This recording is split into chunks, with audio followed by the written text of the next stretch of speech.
ప్రభువైన యేసుక్రీస్తు నామంలో మీ అందరికీ వందనాలు. దేవుడిచ్చిన మహాకృపను బట్టి ఈ ఆన్లైన్ ద్వారా మీ అందరిని కలుసుకోవడం చాలా సంతోషంగా ఉంది. మరి ఈరోజు ఆదికాండం పుస్తకం నుంచి మనం కొనసాగిద్దాం.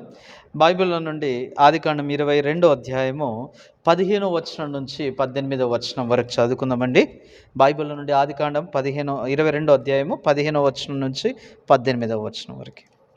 యెహోవా దూత రెండో మారు పరలోకము నుండి అబ్రహామును పిలిచి ఇట్లనెను, నీవు నీకు ఒక్కడైన నీ కుమారుని ఈయ వెనక తీయక ఈ కార్యము చేసినందున నేను నిన్ను ఆశీర్వదించి ఆకాశ నక్షత్రము వలె సముద్ర తీరము వలె ఇసుక వలె నీ సంతానమును నిశ్చయముగా విస్తరింపచేసేదను. నీ సంతతి వారు తమ శ్రమలను గవిని స్వాధీనపరచుకుందురు. మరియు నీవు నా మాట విననందున భూలోకములోను జనములోను నీ సంతానము వలన ఆశీర్వదించబడును. నా తోడని ప్రమాణము చేసినవి యెహోవా సెలవిచ్చెను. ఈరోజు దేవుడు ఒక హృదయం గురించి మాట్లాడుతున్నాండి. బైబిల్లో మనం చూసినప్పుడు మరి ప్రాముఖ్యంగా ఈరోజు నేను ఏదైతే అంశము గురించి మీతో తెలియచేయాలనుకుంటుంది, ప్రాముఖ్యమైన విషయం ఏంటంటే దేవుని హృదయాన్ని గ్రహించిన అబ్రహాము. దేవుని యొక్క హృదయాన్ని గ్రహించిన అబ్రహాము. దేవుడి హృదయం గ్రహించడము సులభమైందంటారా, కష్టమైందంటారా? మీరేమనుకుంటున్నారు? దేవుడి హృదయం అనేటిది గ్రహించడము పాస్టర్ గారు అంత సులభమైంది కాదు.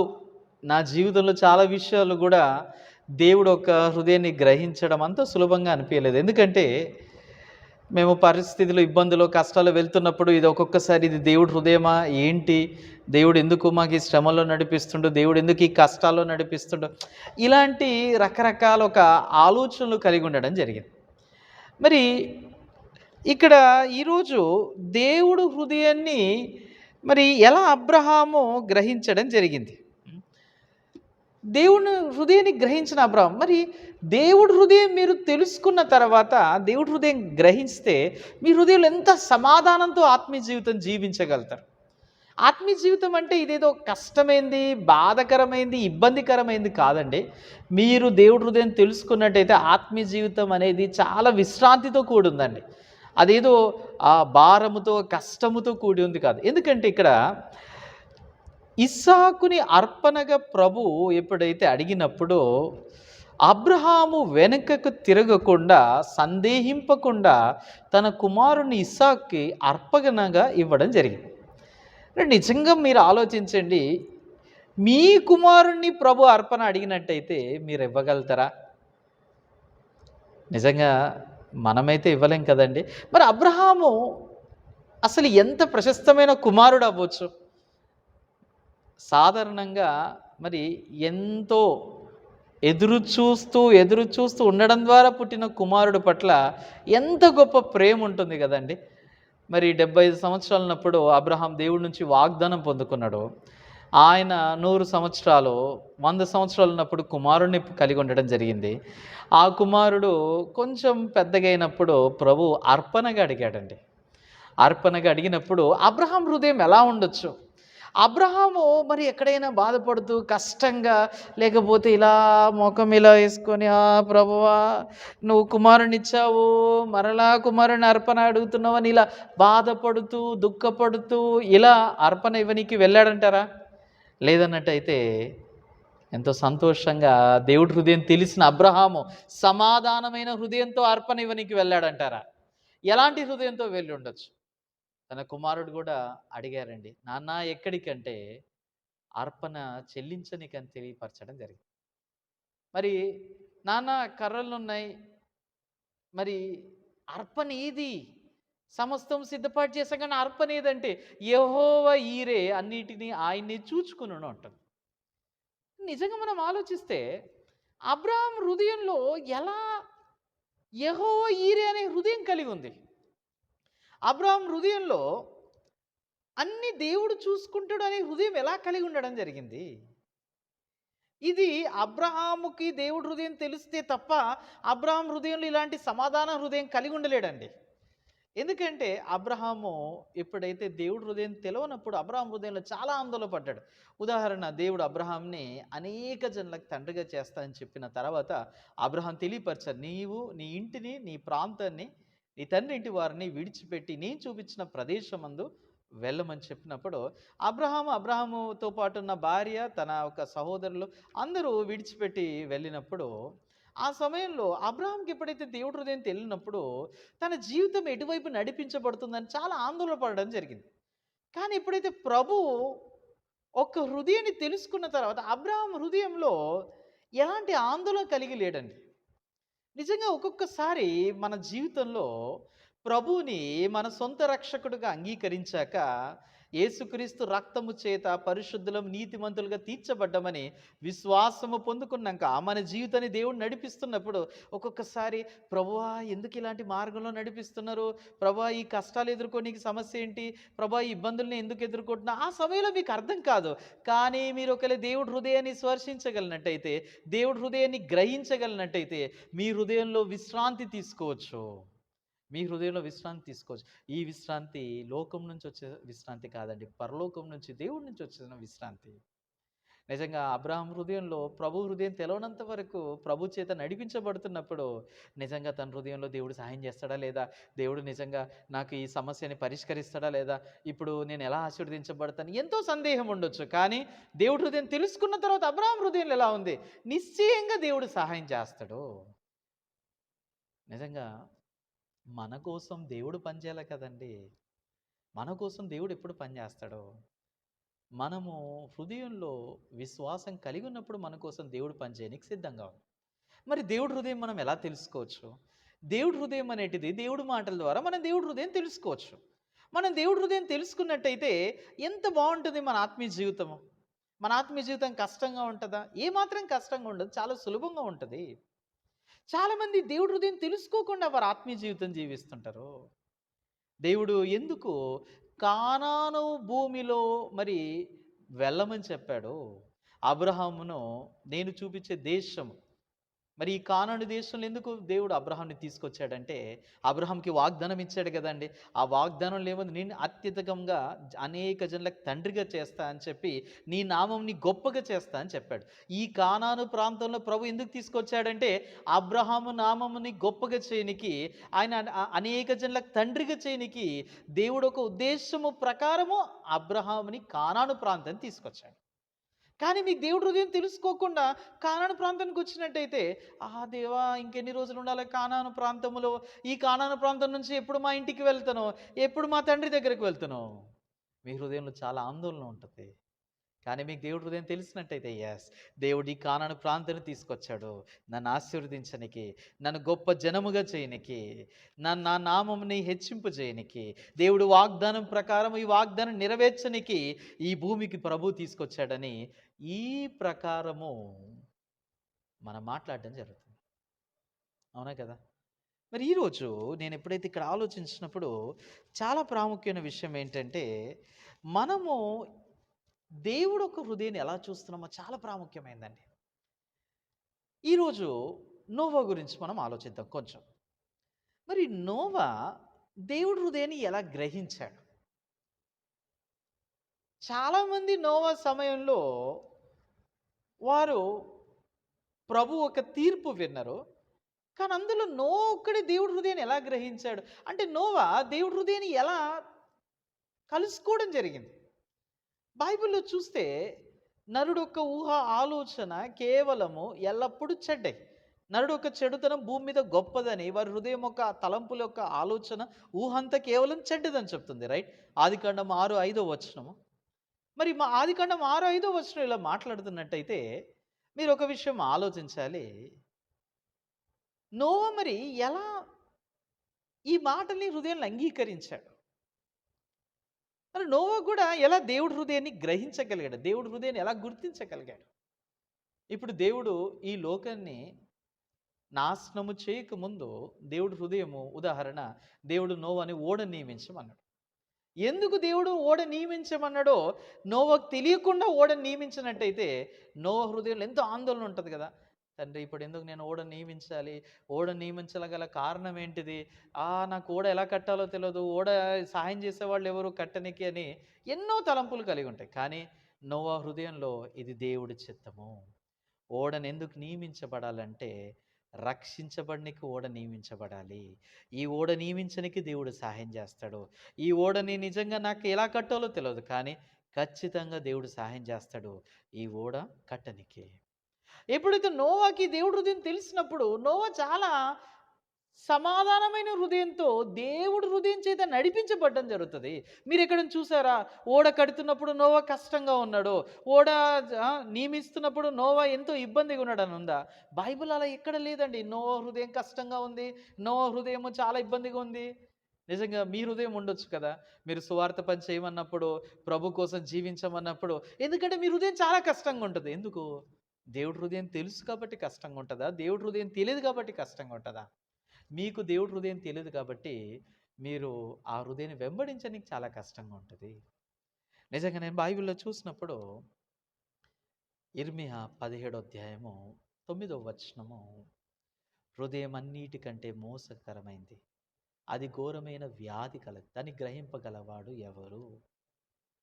ఒకరోజు నిజంగా నోవా దేవుడు నుంచి ఆ కళ్ళని బోరో చేశాడండి. ఎలా? హృదయము అన్నిటికంటే మోసకరమైనది ఇది యెర్మీయాలో ఉంది. మరి నోవా చూసింది ఏంటిదంటే ఆదికాండం 6వ అధ్యాయం 5వ వచనంలో, మనిషి ఒక చెడుతనం భూమి మీద గొప్పది, వారి హృదయం ఒక తలంపులు ఊహంతా కేవలం ఎల్లప్పుడూ చెడ్డది. ఈ విషయము నోవా ఎలా గ్రహించాడంటే దేవుడు నుంచి ఆ కళ్ళని బారో చేశాడు.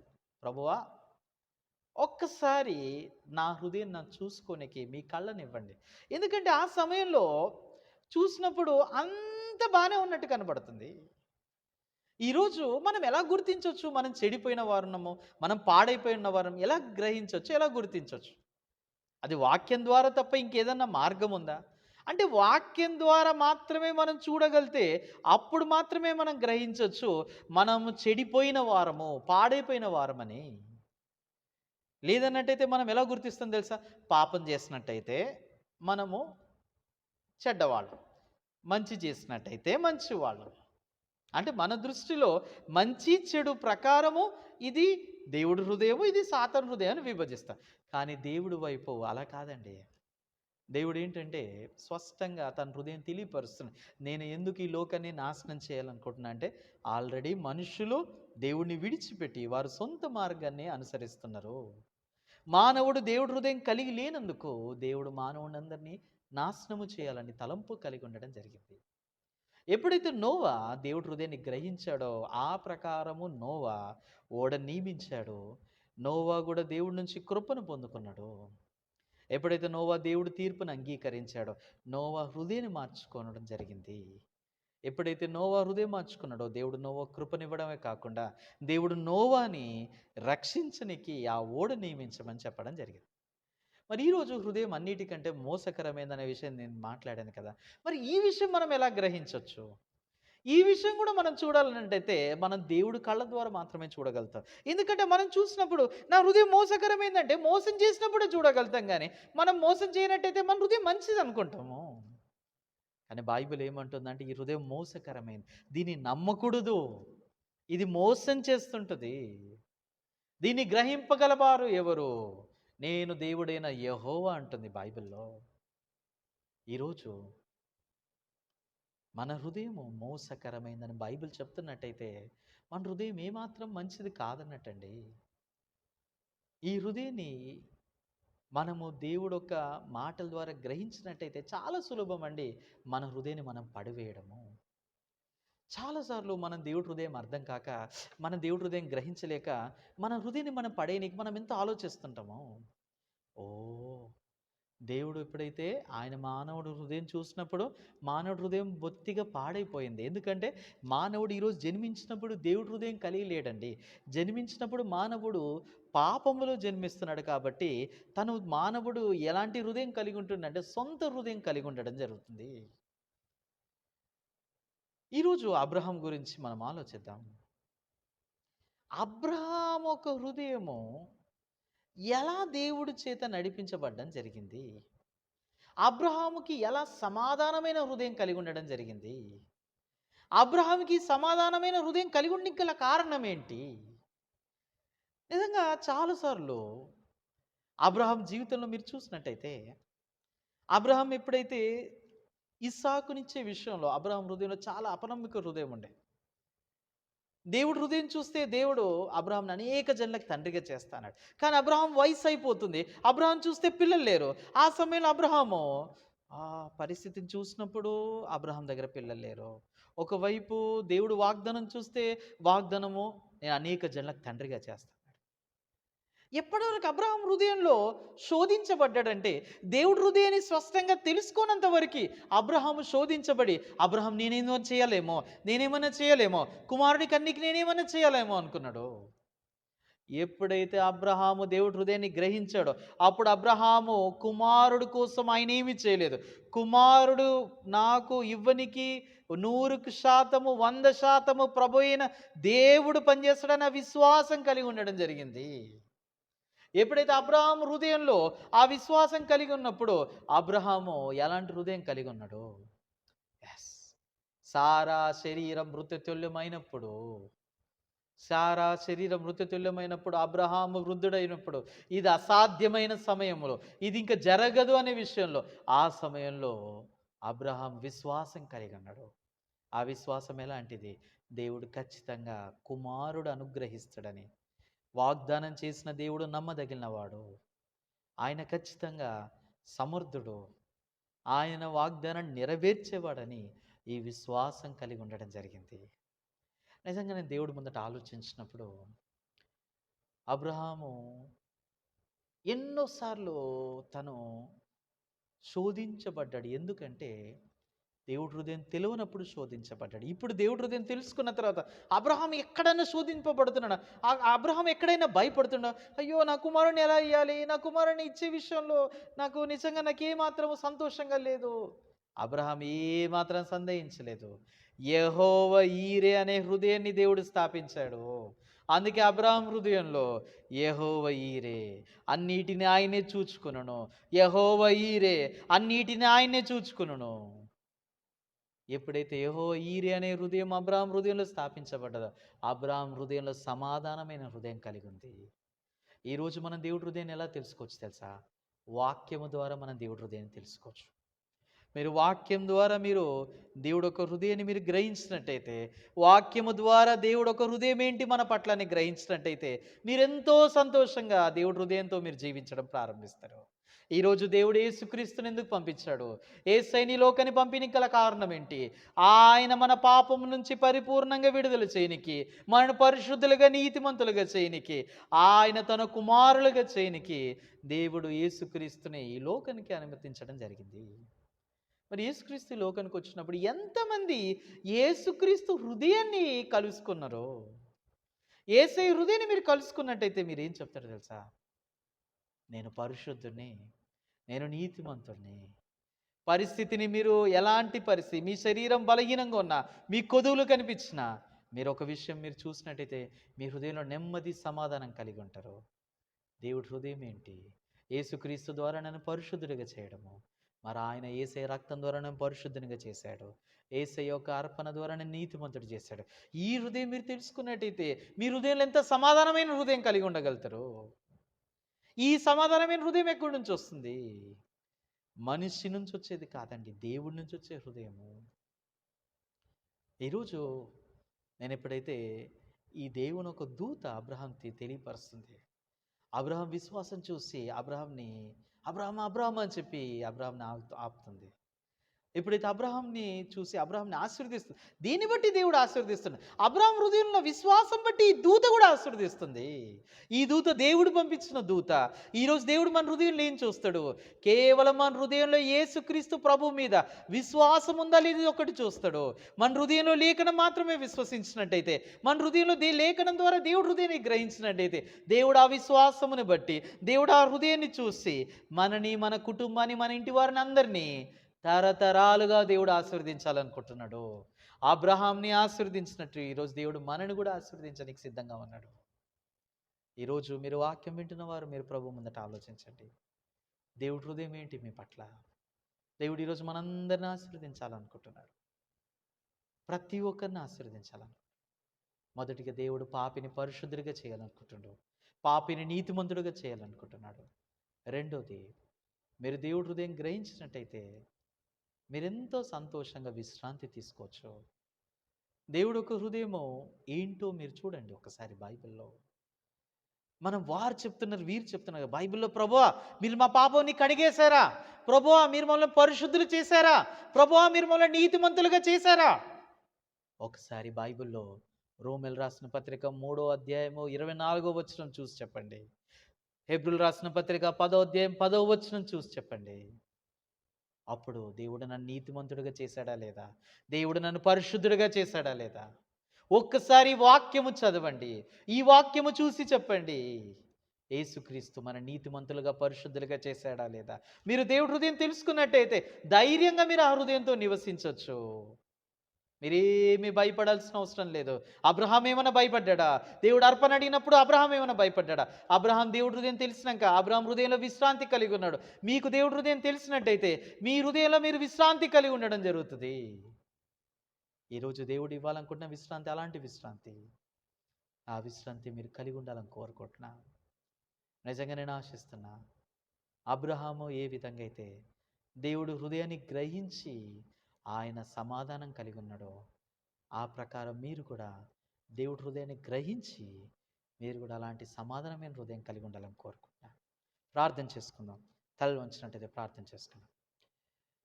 పరిశుద్ధమైన తండ్రి, మహోన్నతమైన యేసయ్య, ప్రభా నీకు వందనాలు, స్తోత్రం ప్రభా. మరోసారి తండ్రి ఈరోజు మీరు అవకాశం ఇచ్చినందుకు వందనాలు ప్రభా. ఎవరైతే తండ్రి వాక్యం విన్నవారు ప్రభా, వారి హృదయంలో తండ్రి కార్యసిద్ధి కలిగి చేయమని అడుగుచు. మీ హృదయాన్ని ఏ విధంగా అబ్రహాము గ్రహించి తన విశ్వాసంతో అర్పణ ఇవ్వడం జరిగిందా, ఆ ప్రకారం తండ్రి ఎప్పుడైతే లేఖనం ద్వారా మీ హృదయాన్ని మేము గ్రహించినప్పుడు, దేవా యేసుక్రీస్తు ప్రభుని మేము రక్షకుడుగా అంగీకరించామంటున్నాం. మరి నిజంగా మేము పరిశుద్ధుల నీతిమంతులు అనేది మీ హృదయం ప్రభా.